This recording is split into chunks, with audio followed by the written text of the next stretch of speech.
Yürü Watson, yürü. Hand me the rifle. I can shoot the ropes holding a few of those poor souls. Come on, Holmes, give me the rifle. We shouldn't... Watson, stay calm but be quick. An alligator has noticed us.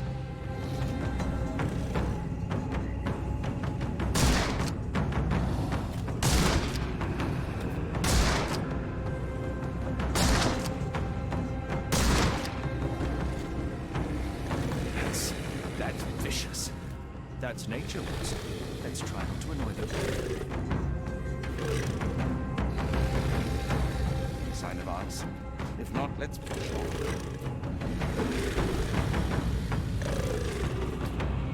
Sign of arson. If not, let's push on.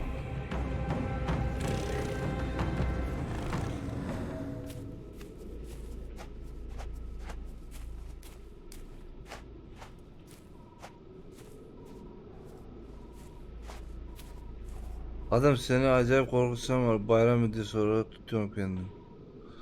Ya şu an çığlık mığlık bir şey alsan da korkacağımı hiç zannetmiyorum ya.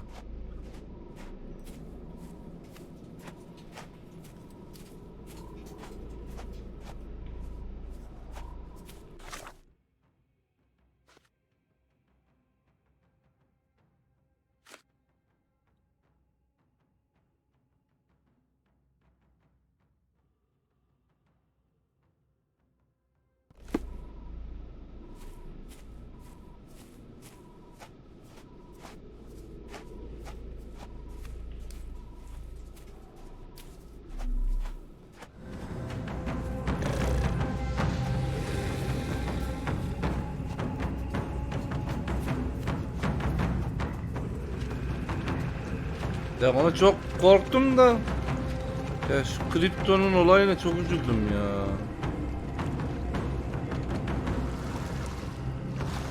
Abi başıma gelmesini hiç istemem böyle bir şey ya.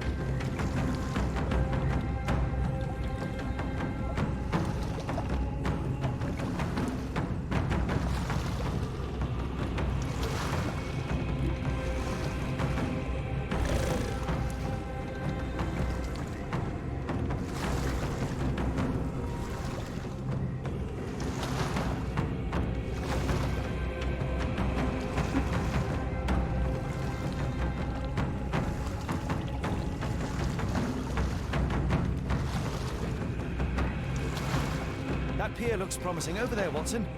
We're approaching the heart of darkness.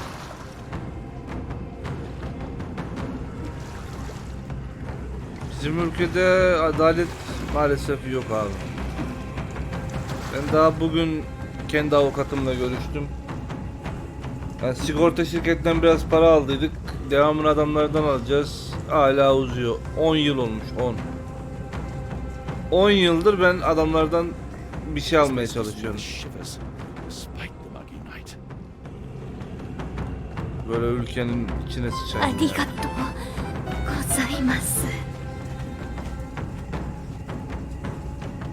Doğan Prime'la abone olmuş 3. ay. Çok teşekkür ederim. Hoş geldin Doğan.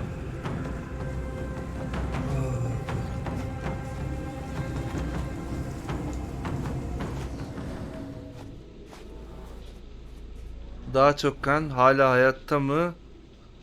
İlgilenilmemiş yara. Herifi sürükleye sürükleye götürmüşler. Malikanedeki bot üzerinin aynısı.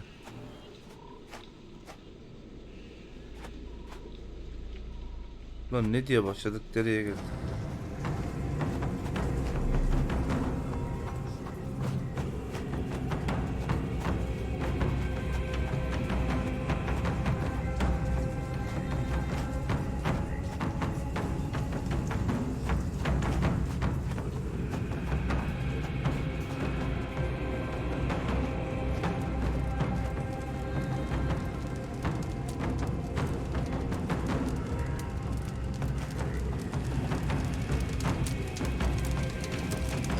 Smell of burning flesh, just horrific.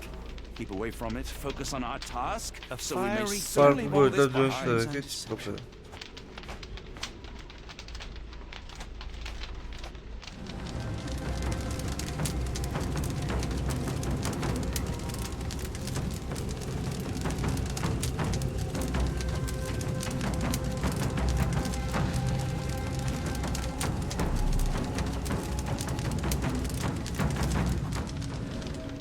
Biraz durup çıkacağım sonra.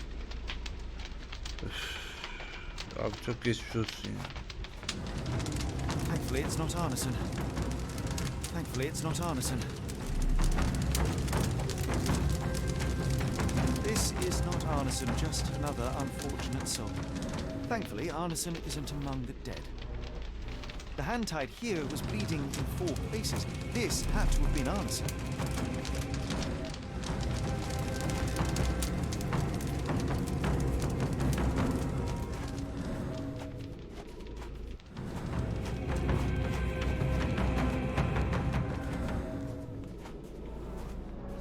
Kötümünden kaynaklanan çizikler. The tracks lead behind the stone slab. Only this indentation was spared from blood.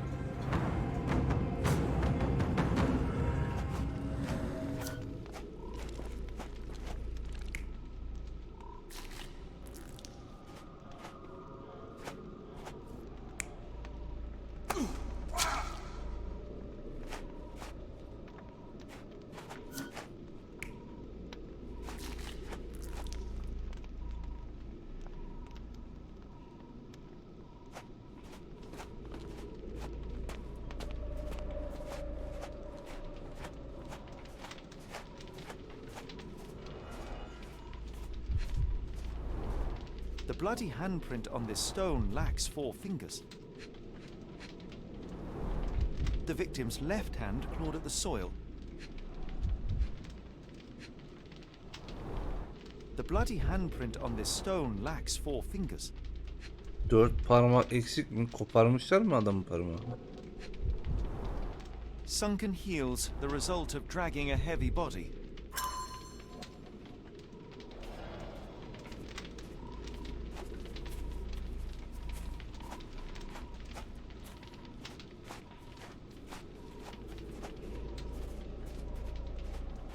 Hadi birisi orada, ikincisi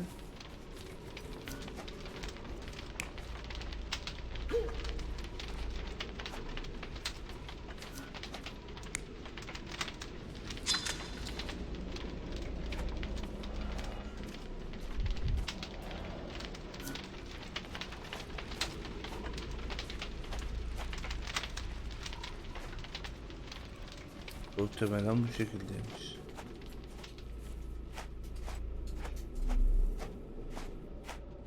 Blood was poured over someone. Yalnızca baş parmakta oluşan kısmi el izi. Demek ki sürükledikleri insan bu o zaman. Blood was poured over someone, leaving a gruesome silhouette. Bowls filled with blood. A worn blade, but clean and without blood.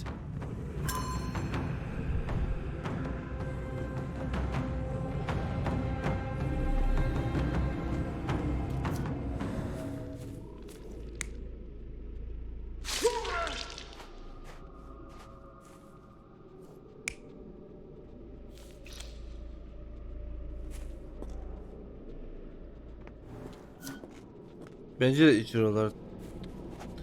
Temizledi çünkü.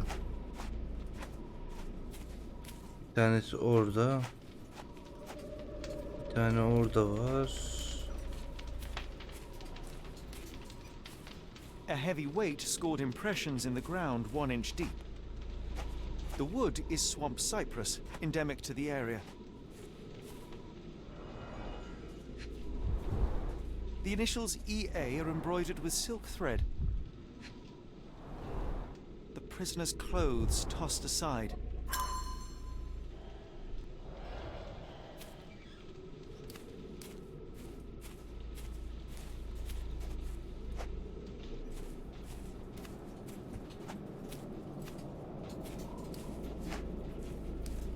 Basıp bir kenara çekil ya.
Dördüncü nerede? Dördüncü. Bir tane daha lazım.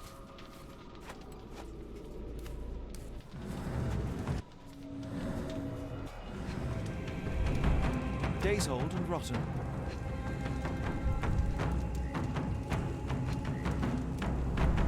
Damp and mouldy hay.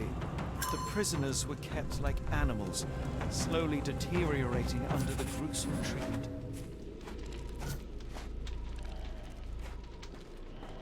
Bunu bir değiştiremiyor muyum?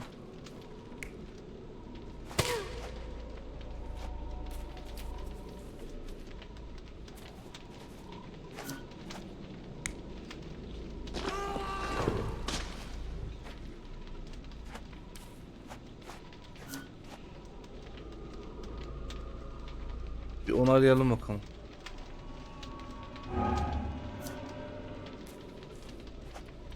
Üçüncüsü hata verdi. Bu değil.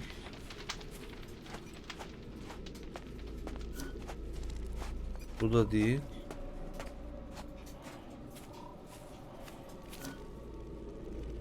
Nasıl ya? Bıçak temiz dedi.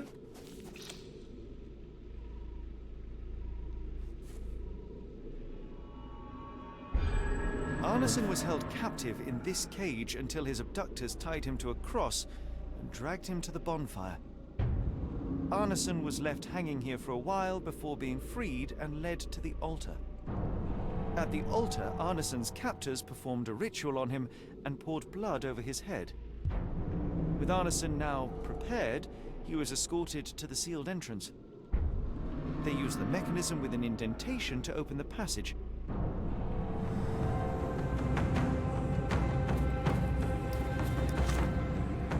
İyi güzel dedin de oraya nasıl gideceğiz?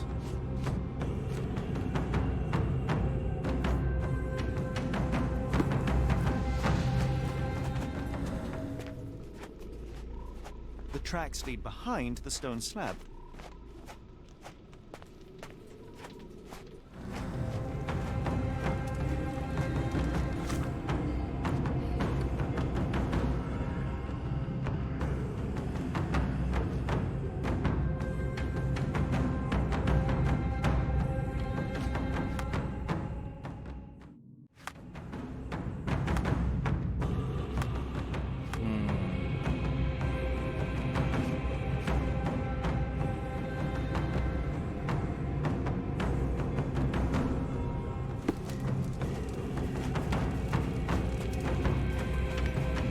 Tracks lead behind the stone slab.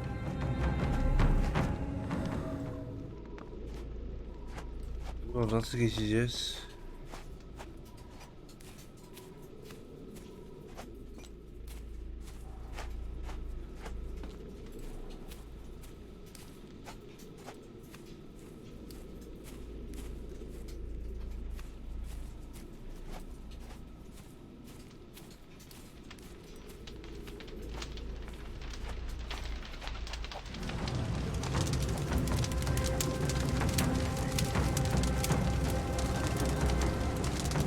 This is not Arneson, just another unfortunate soul.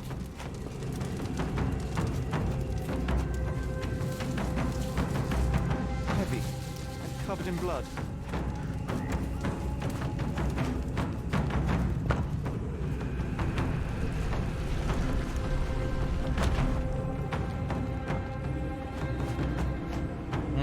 Forest'a geldik. Gir bakalım içeri. Something is wrong with my lantern. Give me a minute. I won't wait for you. I'm going in.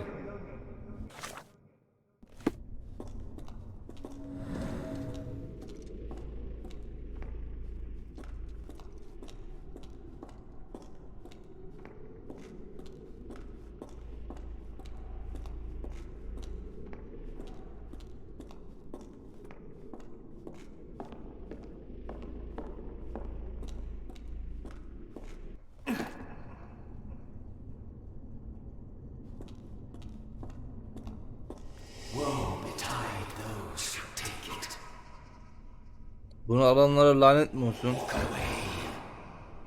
Sen kimsin ya? Let the unknown be. That's human skin and still warm. What's happening?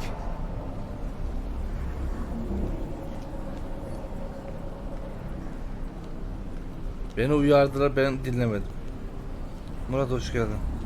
Aleykümselam. Deja vu and not in a pleasant way.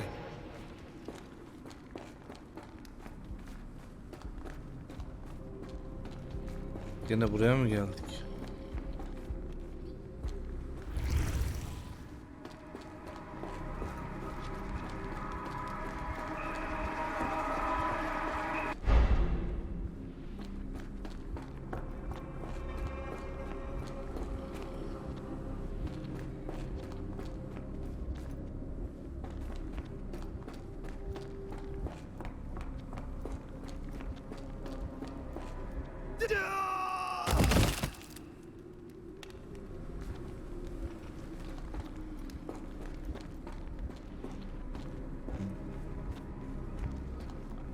Taşları sabitlemek lazım.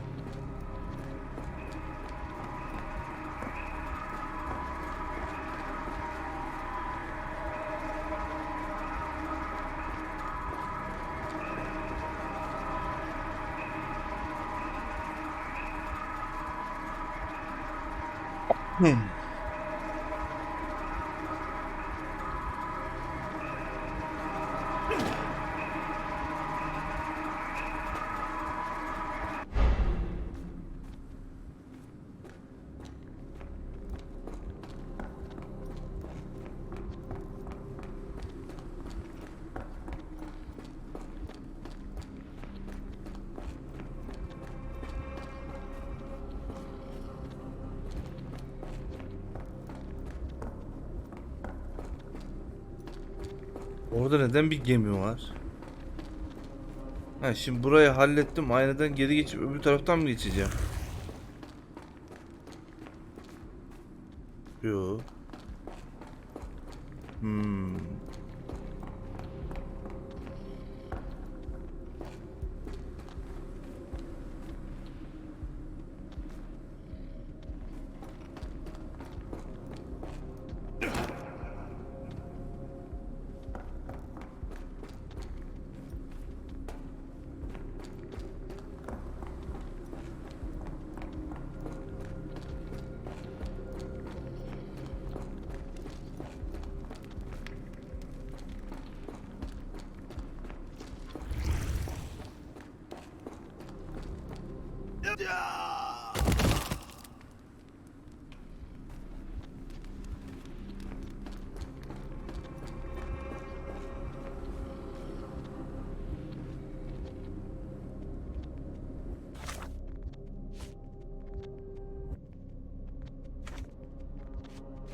Aklıma bir şey geliyor ama.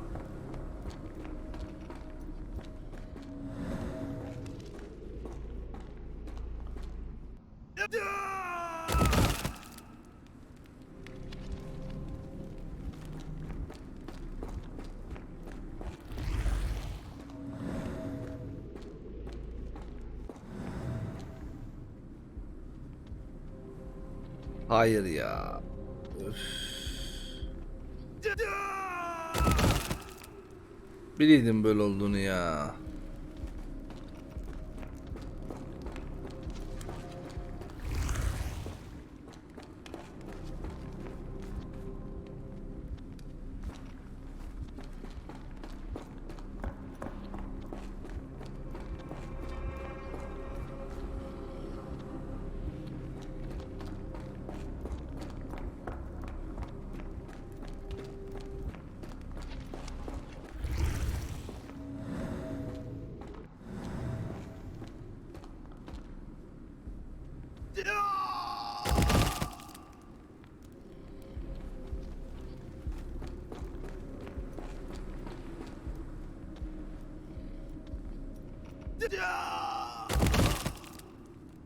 Lan doğru gitmedim mi ya?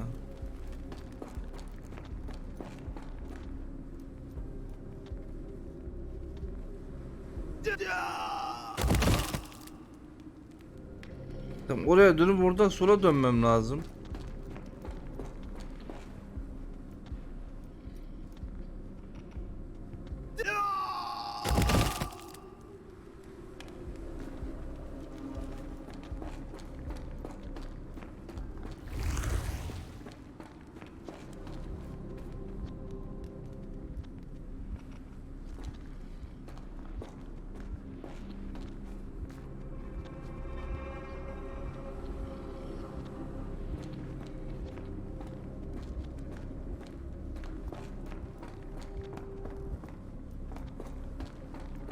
Birisinde sonra diğerinde sağ el var. Ya tamam da.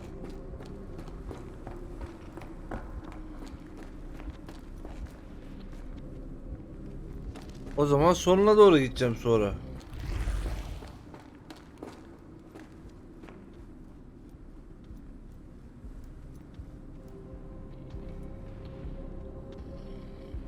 Bunun yanından mı öbür tarafından mı? Acaba buradan.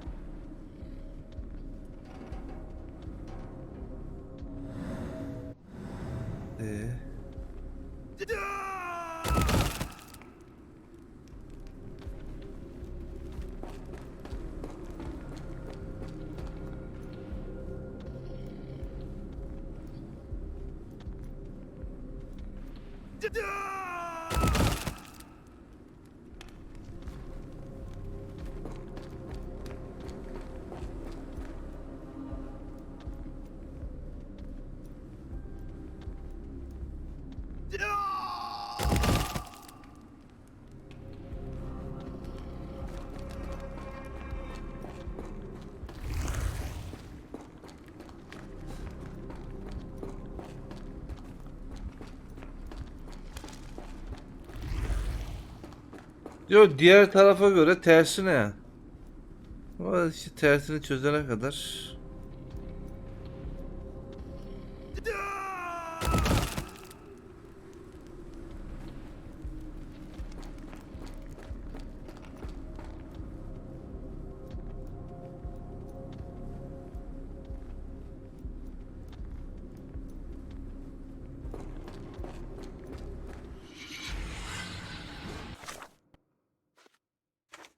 And now, axes? What on earth for?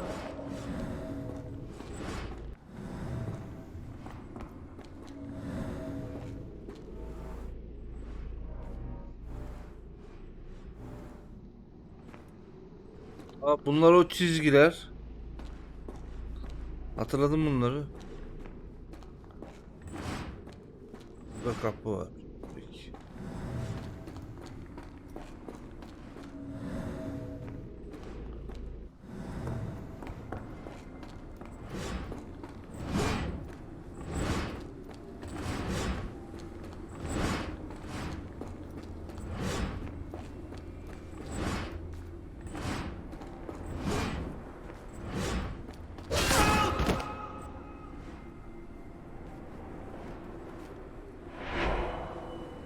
Now it is glowing, but why?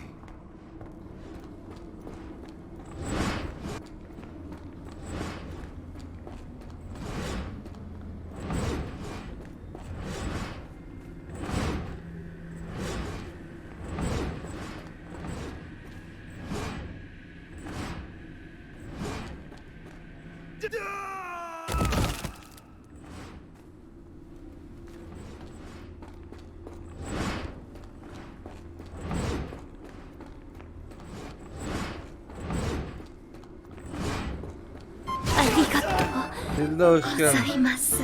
Var ne Tilda'sı ya? Belki.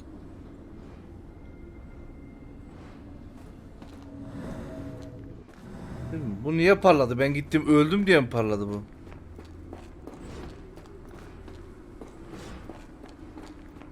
Aa, hiç görüş kullanmadım ben şeyde. Şurada. Kullanmadım. He, anladım.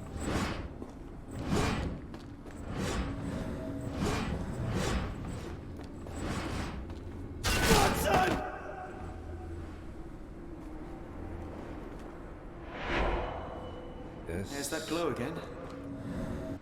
Şimdi diğeri.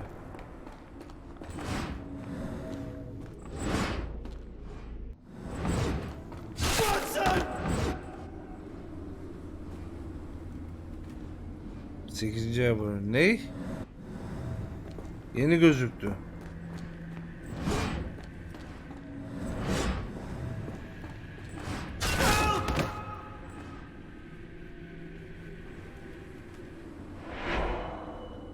I hope that was all. I can't take any more.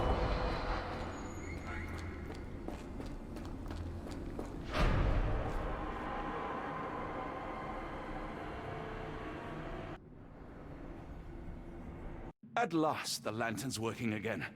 Holmes, I'm coming. Holmes geliyorum mu? Senin Holmes ayva yedi. Holmes, what are you doing? ありがとう Sitting in a place like this? ございます How did you get here? Hyper How did you 12. get ay through the maze? aboneymiş. Teşekkür Tell me, ederim. Watson. What maze? I walked straight up to you. You saw me. Do not lie to me, John. How did you get out? Sherlock, what happened? Are you feeling all... Oh, heavens. Is that Arneson? Why didn't you mention him? Stay put. I must check if he is alive. I just need a second, John. I need to focus on Arneson. I need to focus on Arneson. The unknown, beckoning, great word, lightning. I should examine him before he has another seizure. Parmaklar gitmiş. Severed fingers, the wounds are inflamed. Blunt trauma to the cranium, dilated pupils, lips moving without a sound.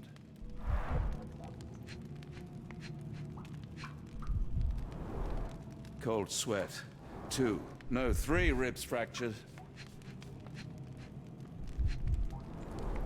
Pulse is racing, 110 beats a minute. Arneson is delirious after all he's endured. We can't get him to the boat in a state like that. It's dangerous to us and him.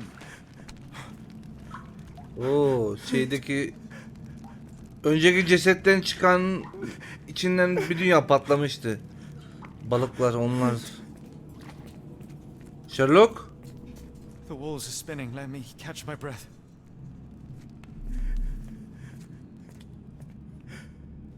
Derin sular çağırıyor. Sevinç yol geliyor. Yüce Efendi'ye can vererek değerli kanatla. Hard to tell what it says.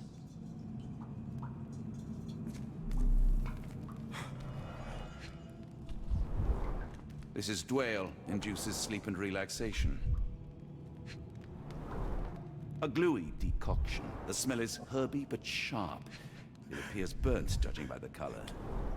Salvia divinorum provokes visual hallucinations.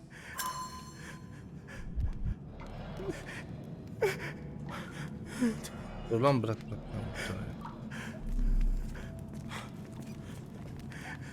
Please tell me there are no wheels inside, Arneson. Olabilir.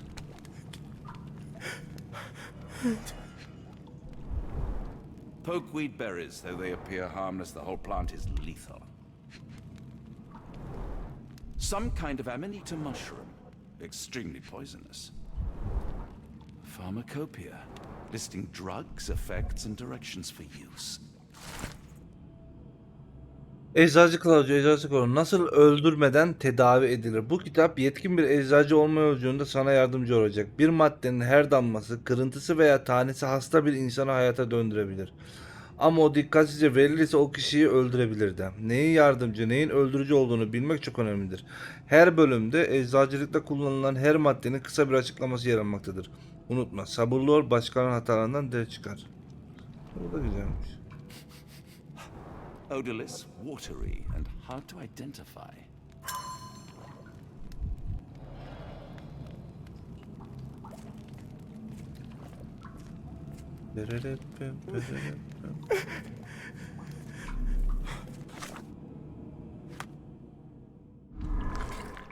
Arsenal nasıl sakinleşeyim? Eczacı kılavuzu geç onlara.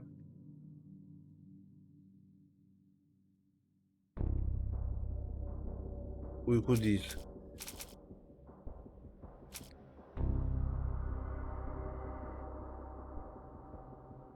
Geç.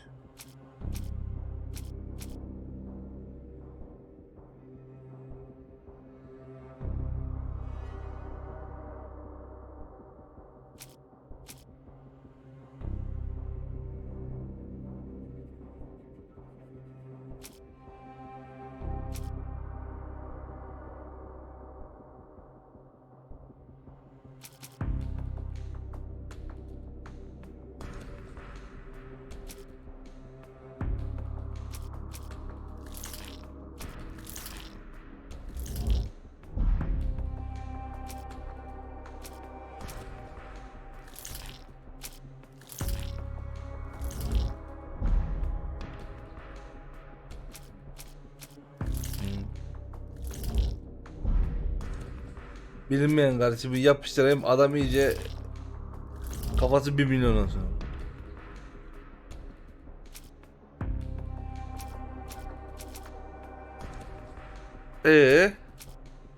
Karıştırabileceğim herhangi bir şey kalmadı.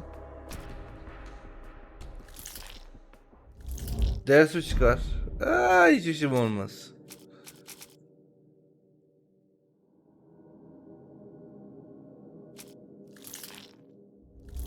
Burak'la alakası yok yani. Şu an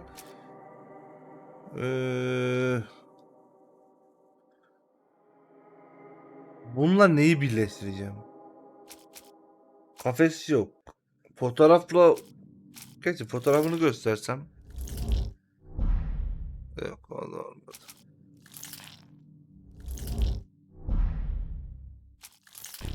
Hepsini deneyeceğiz.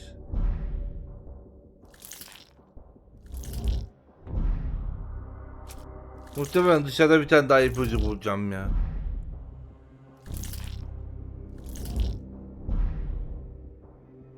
Aynen, etrafta bir malzeme daha bulmam lazım. Şu yerde ne var? Nightmares these poor souls had to I wonder what this language is. I can't decipher that text.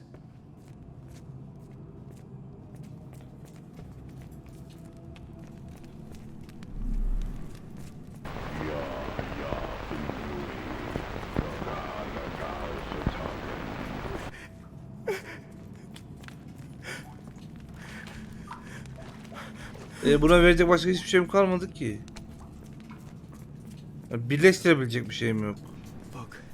That place. I got lost. I'll be fine, Watson. Check on Arneson. Onu kontrol et diyor da birleştirecek malzemem kalmadı. Bilinmeyen kardeşim güçlü ve keskin bir bitki kokusuna sahip.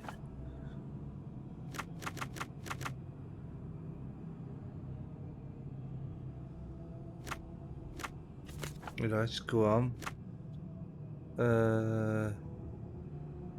Kokulu ve yapışkan.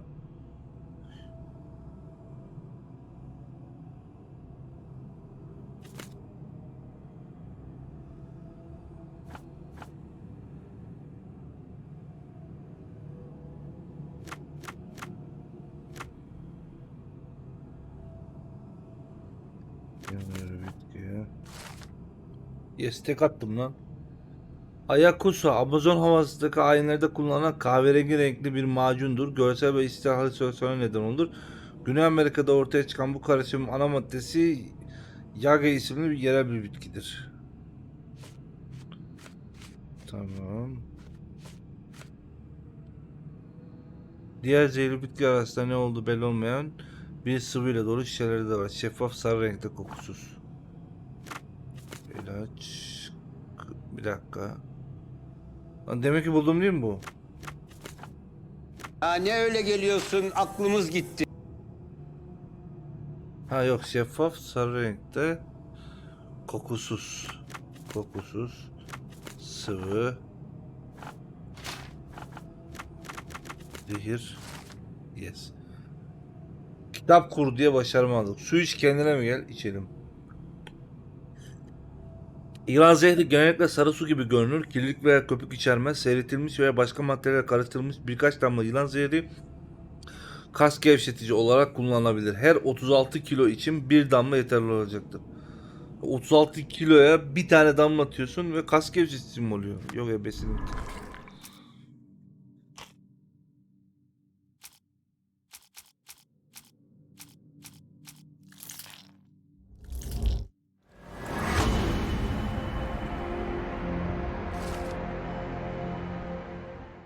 Sakinleşti satılma. Gerekli malzeme, güzel arat otu, yılan zehri.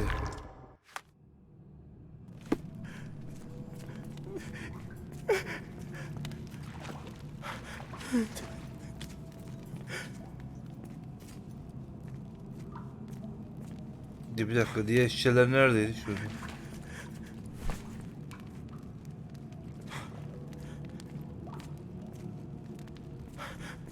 Bir de arat otu nerede? Bunu kendi envanterimden mi yapacağım?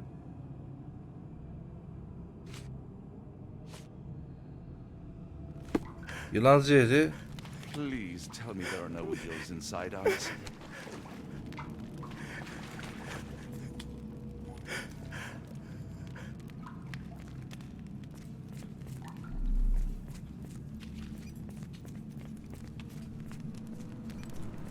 I'll be fine, Watson. Check on Anderson. This should help soothe Anderson.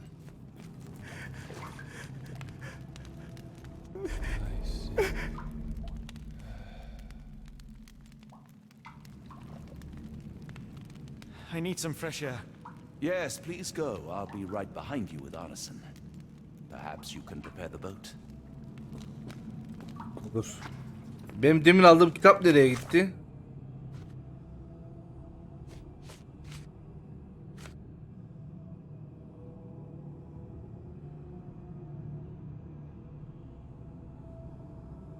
Londra limanındaki tapınak. Londra limanındaki tapınakta ne vardı lan? Hiç hatırlamıyorum orayı.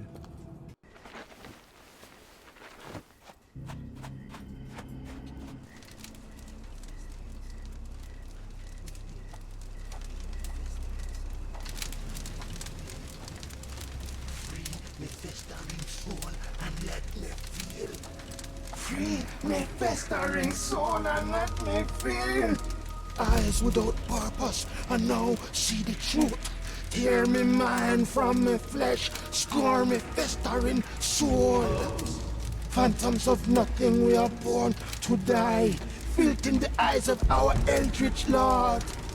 Free my festering soul and let me feel. Oh, please, I wish to return. Free me, let me return. Free Ne me. oluyor lan? Eyes without purpose, I now see the truth. Tear my mind from my flesh. Holmes, are you all right? Here, let me help. I'm fine. Holmes? Sherlock! What the hell were you doing? He almost killed you. I don't... You're right. Let's go, Watson. Herifi suratından mı vurdun? Her yer bulamacı döndü ya.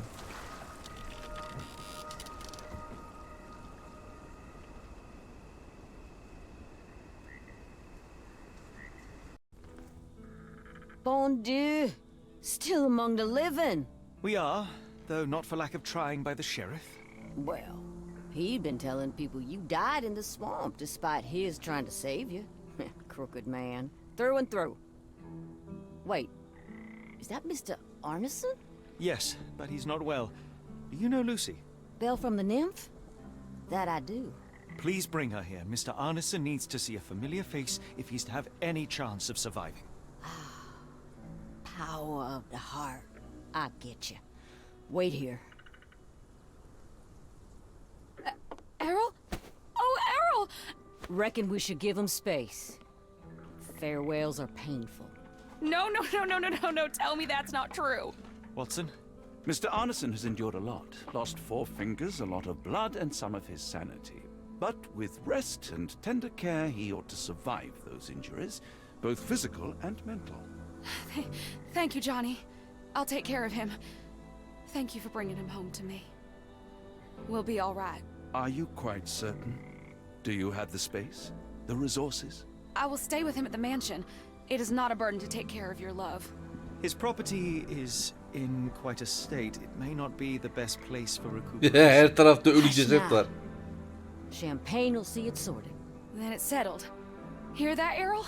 Us living under one roof. Careful what you wish for. Oh, and champagne?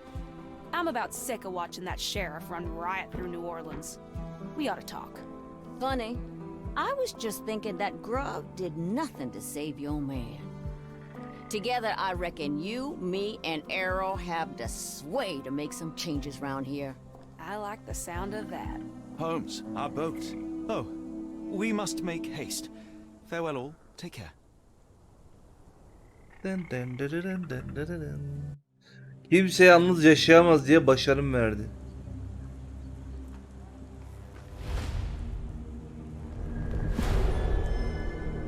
Bölüm 7. Ötelerden gelen.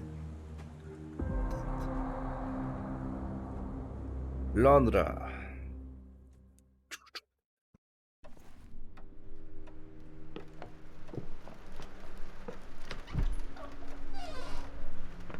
Who's there? Who do you think? Let it be known that I'm handy with this revolver. Nonsense, Dr. Watson. As I understand it, when faced with the imperative to defend oneself, one's comrades, and one's nation, you fled. I... Aren't you going to introduce us, Sherlock?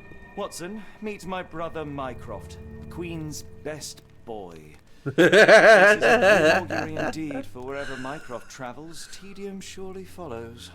In contrast, of course, to Sherlock, a man whose obsessive pursuit of the trivial tears through the most carefully laid plans like a hurricane.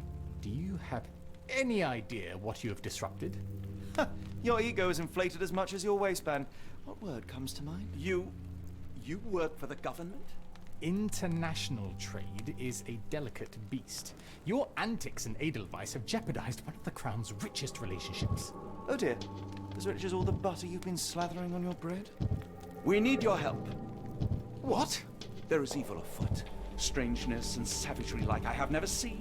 Something otherworldly festering in the dark beyond our reach. We have seen things that defy explanation. Mystic forces, magic. You must help us. It's true. The British government does not invest its resources in the insane or intoxicated. Pull yourself together. I know men like you. Men like you grease palms, whisper in ears, start wars, and you send men like me to die in them. You and the rest of your corpulent cronies. Ha! Corpulent! That was it. Interesting, Sherlock. But as you again drift away from sanity, you find yourself another John. All right, so the choice is made. I beg your pardon? There is only us. We cannot run from this problem. I shall take the book and Davy's cryptic message to Barnes. See what he makes of it.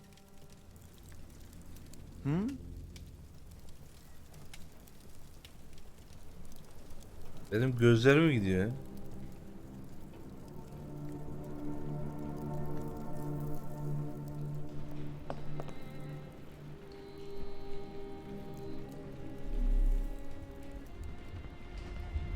As you were, Watson. Do what you must.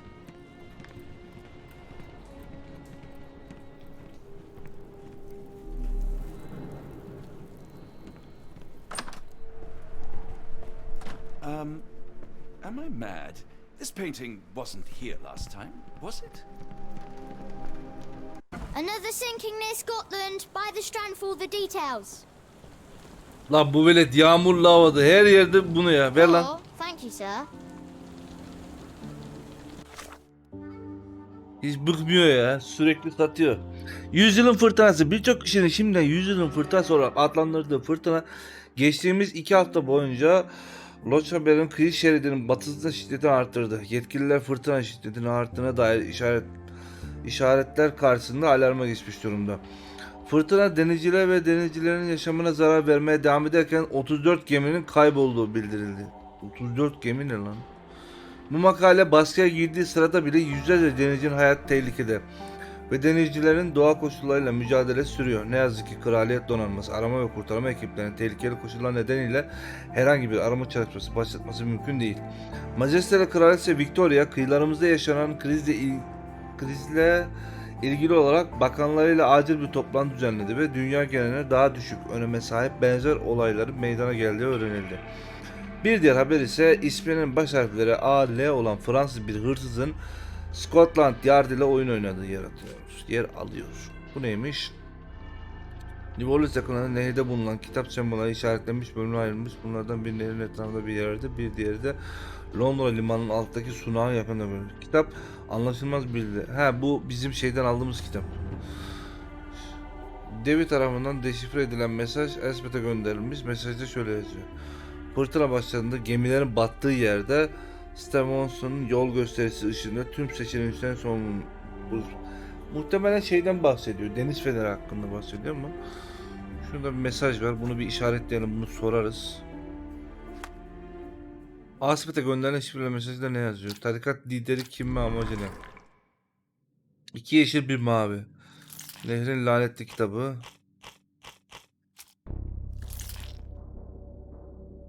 Buna geri gelelim.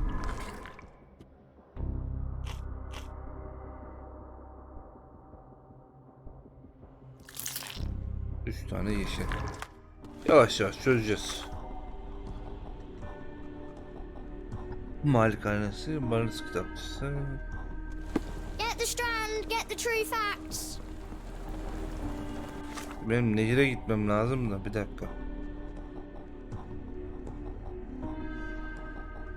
Nehir alt tarafta.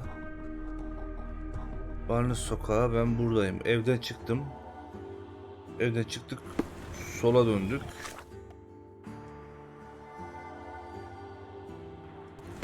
Düz ileri, ileriden sağa. Tamam. Dur geç, burası da açık değil mi? Bakalım bir şöyle. Yes, sahil buradan da açık.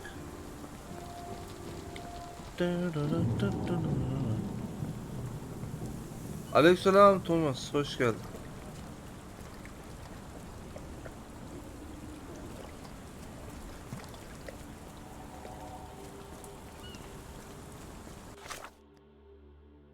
Şimdi ben buradan girdim.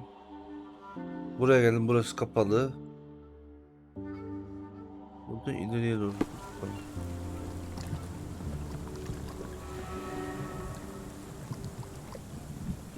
İzlerken uyuyakalmamış ya. TV'ye bağladım, uzandım, oradan izliyorum. Ya şu rakun beni bayağı boyaladı ya.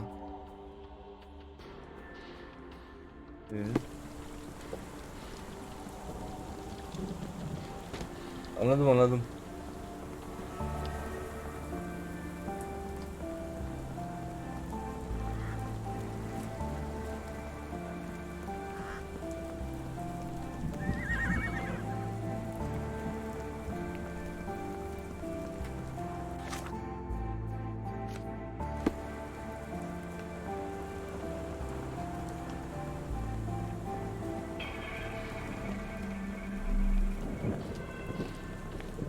Ask you a question. It's a shame, but I can't help you. May I ask you something? I wish I could help, but I know nothing. Help me, please. I can't help you with that, sir.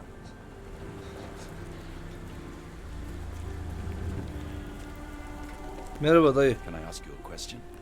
No, first I've heard of it. Yok mu?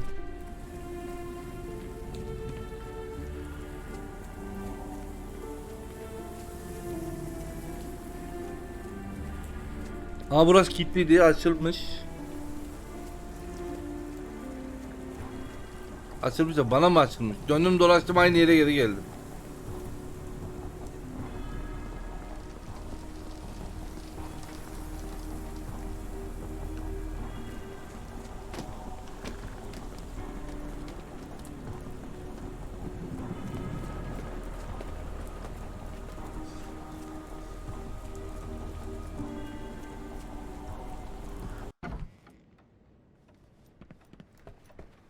It has been a while, Barnes. Dr. Watson. Indeed it has, and good to see you as always. How can I help?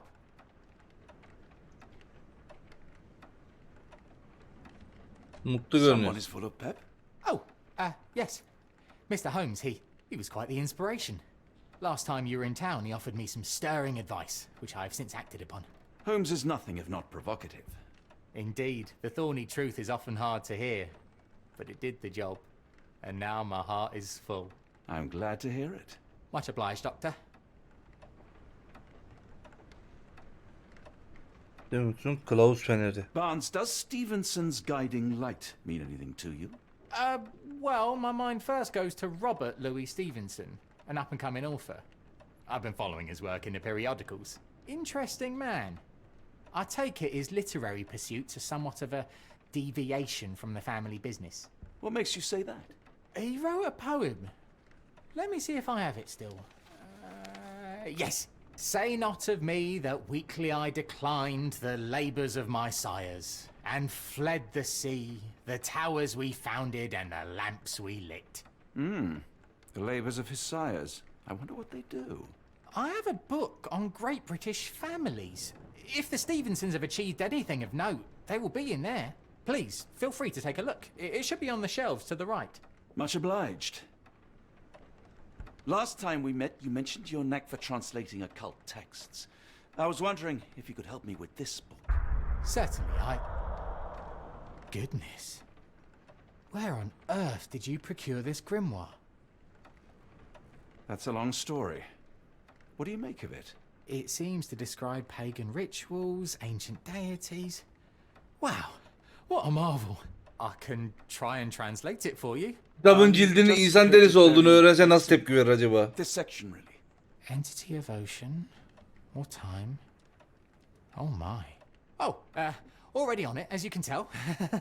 If you can have it done at your earliest convenience, that would be lovely.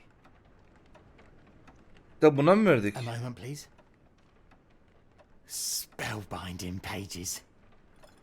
Nearly done, Doctor. Have you found the book you're after? For some reason, it makes my skin crawl. Önemli İngiliz aileleri. Bu kitap önemli İngiliz aileleri üyeleri ve başarıları hakkında gerçekleri, hikayeleri ve dedikoduları bir araya getiriyor. Bu Britanya'nın önde gelenlerin biraz şovinist bir anlatımıdır.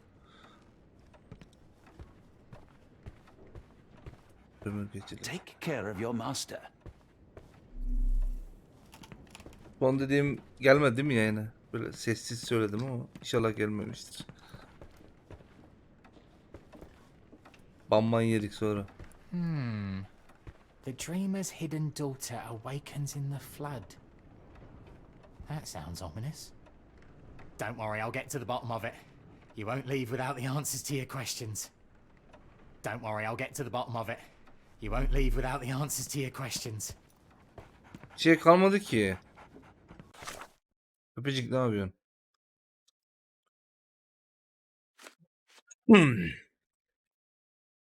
Asma'da gönderilen şifreli mesaj. Konum. David tarafından deşifre edilen mesaj Asma'da gönderilmiş mesaj şöyle yazıyor. Fırtına başlarında gemilerin battığı yerde Stevenson'un yol göstericisiyle tüm seçimlerin son bulursun. Barnes kendisine gelecek vadeden İskoç yazar Robert Louis'tan hatırlattı. İskoç. Konum İskoçça. Bir şiirinde delirttiği gibi kendini ailesi edebiyat dışı mesleğinden farklı biliyoruz demiştir. Ataların emeklerine sahip dahiçe denizden inşa ettiğimiz kulelerden ve yaktığımız fenerlerden kaçtığımız sanmayın. Barnes sağ tarafında raflarda bulunabilecek tamam. Bir tarih verilmemiş. Ünvan.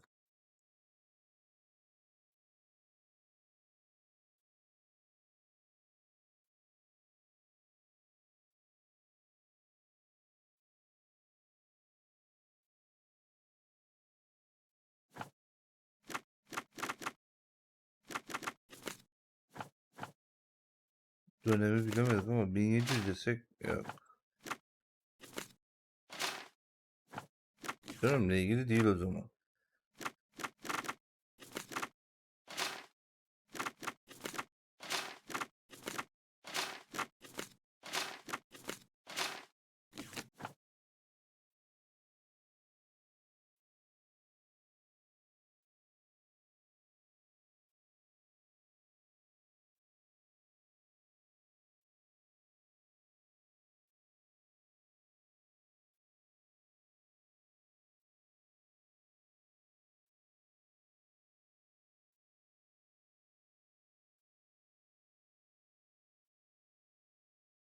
Oyuna ne kadar kaldı?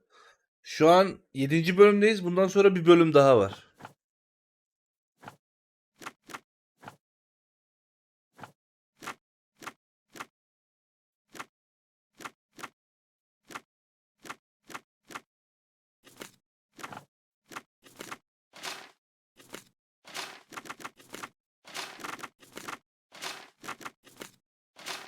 Kesin denizcilik de.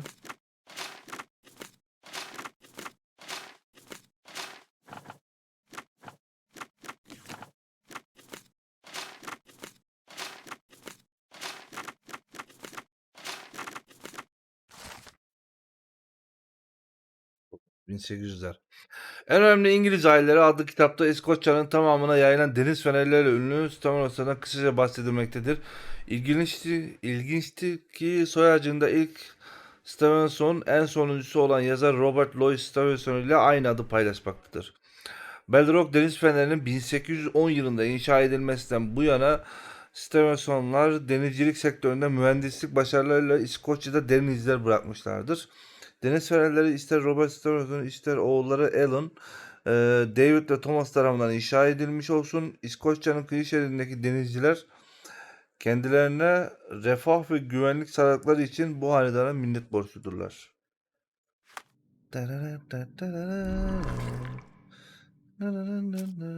Önemli İngiliz aileleri.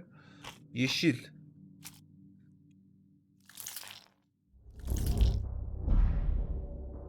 Hmm.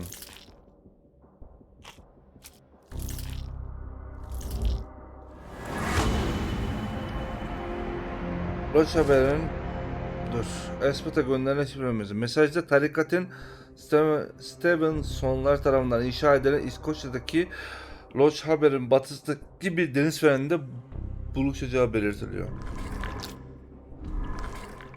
Tarikat lideri kim? Ne bileyim kim?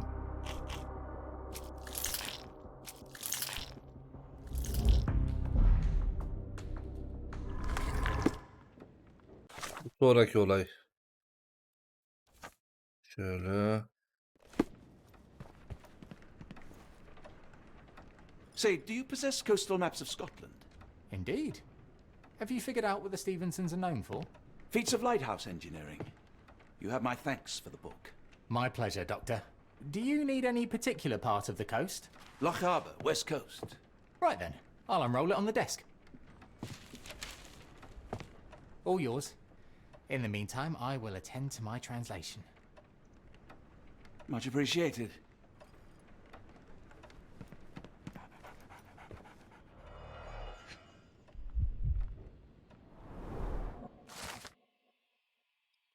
Deniz Fereri. Kendisiyle aynı taşıyan ücra bir adada bulunan Sker... Arkadaş okuyamıyorum. Türkçe yazın ya. Ne diyor? Sker yazalım. Sker Deniz Feneri Meskun Tire Adası'nın güneybatısında yer almaktadır. Alan Steven tarafından 1844, diğeri 1810'daydı.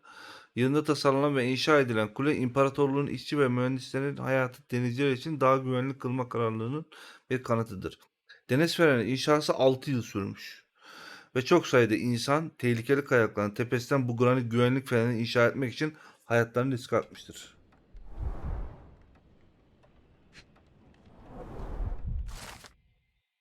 Berrahead'ın dış Hebride'ler adasında bulunan deniz feneri Minch'in güney girişini aydınlatmaktadır. Robert Stevenson tarafından tasarlanan ve 1833 yılında Inverness'te James Smith tarafından inşa edilen kule taştan yapılmıştır. Deniz seviyesinden yaklaşık 207 metre yüksekte bulunan bu deniz feneri Birleşik Krallığın deniz seviyesinden en yüksek deniz feneri olarak kabul edilmektedir. Şimdi 1840, 1844, 1849 yılında Alan Stevenson tarafından inşa edilen bu deniz feneri Lochaber'daki Etnamurcan Yarımadası'nın batı ucunda yer almaktadır. Mimari ve dekoratif olarak Mısır etkileri taşıması onu İskoç deniz fenerleri arasında eşsiz kılmaktadır. Granitten inşa edilen ve çarpıcı siyah bir fenere sahip olan kule çevresindeki kayaların 36 metre üzerinde yükselmektedir. Artnamurcan'ın deniz feneri. Bu aklımda kalsın. Bu herhalde. Rubia'nan Gal deniz feneri. Rubhanan Gal İskoç Galcesinde yabancı burnu anlamına gelmektedir. David ve Thomas Stevenson tarafından 1857 yılında tuğla kullanılarak inşa edilen bu sade ama zarif ışık kulesi hanedanın o yıl diktiği tek kule olmamıştır. Yaklaşık 19 metre yüksekliğe ve 10 deniz mili ışık menziline sahip olup Mul Boğazı'nda dolaşan gemilerin yolunu aydınlatmaktadır.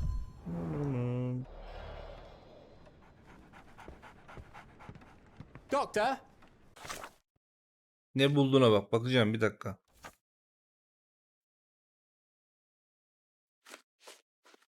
Look what I just... Bir şey buldun mu? Barnes, have you finished with the book? Yes. I've written out a translation of the section you wanted. It, puts the grim in grimoire. I thought as much. Long story short, it details macabre rituals, death, leviathans, and the apocalypse. See for yourself. I must ask you to leave the book with me so I can read more of it. It's compelling. Very compelling.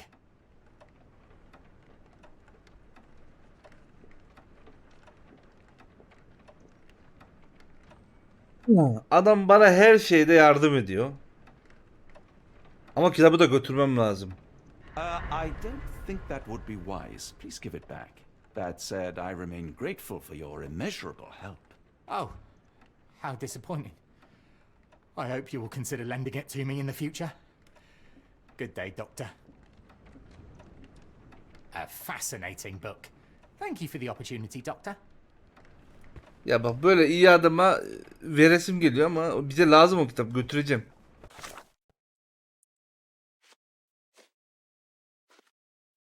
Diyor. Barnes'ın acele getirmiş olsa da oldukça doğru olan tercümesi, okyanusun altında uyuyan bir pagan tanrısını uyandırmak için yapılan bir ayini detaylı bir şekilde anlatıyor. Bu ayin dünyadaki her etnik kökenden gelen en güçlü erkeklerin Tanrı'nın uyanışı için kurban edilmeden önce söyledikleri özel bir ilahiyi de içeriyor. Mısır Sphinx'ine benzeyen simsiyah suratlı bir yaratığın bu ayini tanıklık etmesi gerekiyor. Eğer ayin başarılı olsa dünyadaki denizler ve karalar yok mu olacak efendim? Buyur. Please let Mr. Holmes know that he may always read the latest strand at no cost. Mycroft, here to buy a book on fraternal dysfunction? The Holmes is beyond counselling, Doctor. True, more deserving of scientific study. What do you want? I came to warn you. Perhaps you have a moment to... Sorry, I reserve Tuesday afternoons for time with friends. I'm worried about Sherlock. He's not well. You should know that he has had episodes in the past. Detachment from reality. He will need your support. Such gall. First you crush him under your boot heel, now you ask me to pick up the pieces. Your emotions are impeding your rationality. He needs to be distracted, diverted into something less harmful. Surely you jest. Only one thing shall truly bring him peace of mind, and that is solving his case. The last case he pursued so doggedly was Cordona. He came home a wreck, and this time I fear he may not return at all. You are not his father, Mycroft. Not anymore.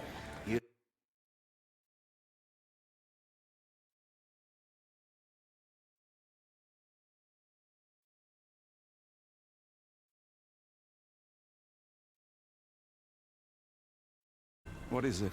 A confidential note tied to his case. He may see value in it. Just do not tell him it came from me. Oh, speaking of the crown, perhaps you can help us with another matter? It requires some local knowledge.